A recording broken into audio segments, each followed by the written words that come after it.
I'm going to start by opening a study. This is a study that is in the slides. I'm going to turn off the grid.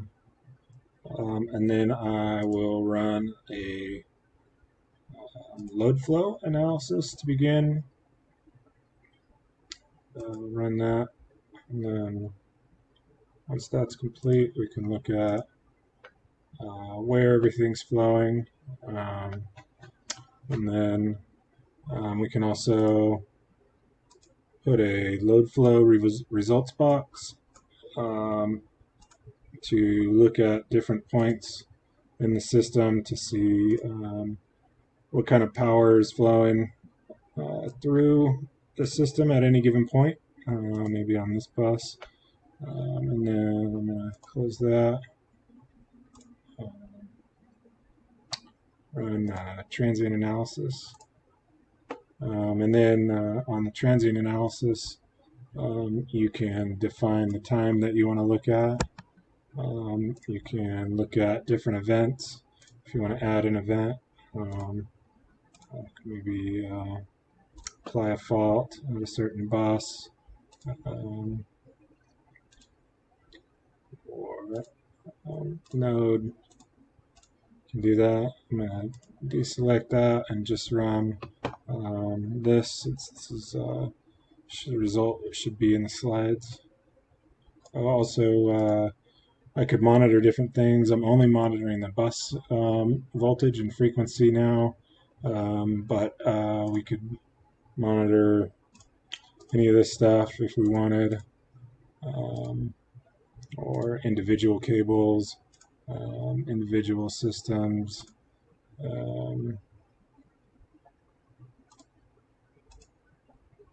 But for now, I'll just run it like that.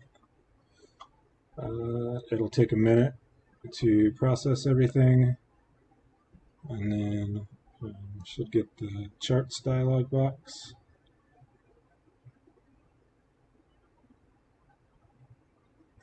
Chart selector, and I've been interested in the utility bus and the main microgrid bus, so I'll check frequency on that and display voltage as well over time, and that gives us a graph of voltage over time measured in cycles, and frequency over time measured in cycles as well. So let's say we wanted to go add another battery. We would just like that, and then define all the parameters, how much storage, how much charge and discharge. We can look at converter, we can look at storage controller, island control, drooped maybe. So other options are inverter control.